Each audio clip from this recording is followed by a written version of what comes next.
Hello friends, welcome to our channel. आज हिमाचल अपना 50वां पूर्ण राज्यत्व दिवस मना रहा है, तो आप सभी को उसकी बहुत बहुत बधाई।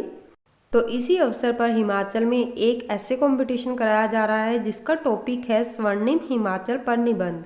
तो चलिए आज हम इसी टॉपिक पर निबंध देखेंगे।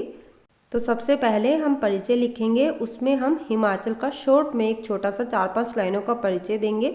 उसके बाद हम हिमाचल प्रदेश का इतिहास लिखेंगे, इसमें हम गठन के बारे में कि कब उसका गठन हुआ था 4-5 लाइनें फिर से लिखेंगे। उसके बाद हमारी जो मेन थीम है उसका हेडिंग हमें लिखना है स्वर्णिम हिमाचल तब और अब। इस वाले हेडिंग में हम ये लिखेंगे कि हिमाचल ने इन 50 सालों में कितना विकास किया है और हिमाचल इन 50 सालों से पहले कैसा था और इन 50 सालों के बाद अब कैसा है। देन लास्ट में हम निष्कर्ष लिखेंगे। तो चलिए स्टार्ट करते हैं। तो सबसे पहले एक स्लोगन लिखा है मैंने, विकास के पथ पर हिमाचल निरंतर बढ़ता जाता, 50 वर्षों की मेहनत से अपनी अलग पहचान बनाता। उसके बाद परिचय, हिमाचल प्रदेश भारत के उत्तर में स्थित एक पहाड़ी राज्य है जिसकी राजधानी शिमला है।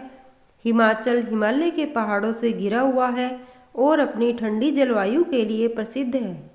हिमाचल को देवभूमि के नाम से भी जाना जाता है। यहाँ पर ही व्यास जी ने महाभारत की रचना की थी। यहाँ पर बहुत से उपनिषद लिखे गए हैं। हिमाचल प्रदेश का इतिहास, हिमाचल प्रदेश का गठन 25 जनवरी 1971 को भारत के 18वें राज्य के रूप में हुआ था। इससे पहले यह 1857 तक महाराणा रंजीत सिंह की देखरेख में पंजाब का हिस्सा हुआ करता था, जिस पर बाद में अंग्रेजों ने अधिकार स्थापित कर लिया था। लेकिन आज़ादी के बाद 1950 में इसे केंद्र प्रशासित राज्य घोषित किया गया था, लेकिन 1971 में इसे अलग राज्य का दर्जा मिला।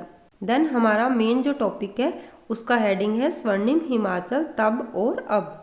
हिमाचल का यह 50 साल का सफ़र बहुत ही गौरवान्वित करने वाला रहा है, क्योंकि 1971 का हिमाचल बहुत ही पिछड़ा हुआ था।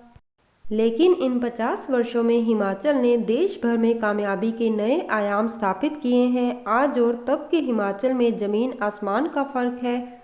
जैसा कि हिमाचल एक पहाड़ी राज्य है, तो गठन के वक्त हिमाचल में केवल पहाड़ियाँ ही पहाड़ियाँ हुआ करती थी। सड़कें बेहद ही कम थी और सड़कें किसी भी इलाके या राज्य की रीढ़ की हड्डी मानी जाती हैं, क्योंकि बिना सड़कों के किसी भी राज्य के विकास के बारे में सोचना व्यर्थ है। आज के समय में हिमाचल के प्रत्येक गांव, प्रत्येक पंचायत तक सड़कें पहुंच चुकी हैं। हाल ही में बनी अटल रोहतांग टनल हिमाचल के विकास का जीता जागता उदाहरण है। विकास के इस सफ़र में हिमाचल लगातार स्वर्णिम युग की ओर बढ़ रहा है। इन 50 वर्षों में हिमाचल में उच्च शिक्षण संस्थान और उद्योग धंधे स्थापित हुए हैं। सभी चिकित्सा सुविधाएं उपलब्ध हैं। सरकारी कार्यों के डिजिटलीकरण में भी हिमाचल पीछे नहीं है। देश में सबसे पहले ई विधान प्रणाली लागू करने वाला राज्य हिमाचल है। जल्द ही देश में सबसे पहले ई कैबिनेट प्रणाली को लागू करने वाला राज्य भी हिमाचल बन जाएगा। इसी तरह की न जाने कितने कार्यों में हिमाचल प्रदेश सर्वोपरि रहा है। युवाओं के रोजगार हेतु भी विभिन्न योजनाएं लागू की जा रही हैं। हिमाचल प्रदेश की संस्कृति अन्य सभी राज्यों से भिन्न है। यहाँ की परंपरा बहुत प्राचीन है। हिमाचल वासियों ने देश भर में बड़ा नाम कमाया है। हिमाचल न केवल अपने लिए बिजली का उत्पादन करता है, बल्कि अन्य राज्यों को भी बेचता है। हिमाचल के लूरी हाइड्रो पावर प्रोजेक्ट को सरकार की मंजूरी मिल चुकी है। इससे लगभग 2000 लोगों को रोजगार प्राप्त होगा। आज का हिमाचल विकसित और आत्मनिर्भर है। निष्कर्ष, हिमाचल छोटा सा राज्य है, लेकिन इन 50 सालों में काम बड़े बड़े किए हैं हिमाचल ने। आने वाले समय में हिमाचल पर्यटन का प्रमुख आकर्षण बनकर उभरेगा।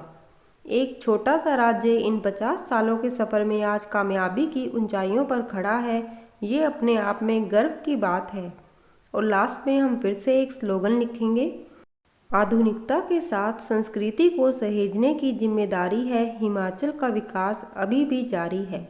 तो इन 2 पंक्तियों में हमने पूरे निबंध का निचोड़ लिख दिया है कि हिमाचल जो है वो आधुनिकता के साथ चल रहा है, अपना विकास कर रहा है और उसके साथ साथ उसने अपनी संस्कृति को भी सहेजा हुआ है। तो इस तरह से हिमाचल का जो विकास है वो अभी भी जारी है। मतलब कि इन 50 सालों में तो हिमाचल ने विकास किया ही है, लेकिन हिमाचल जो है वो आगे भी अपना विकास जारी रखेगा। तो फ्रेंड्स, कैसा लगा आपको ये निबंध कमेंट करके ज़रूर बताएं, और अगर अच्छा लगा हो तो please like, share and subscribe. धन्यवाद।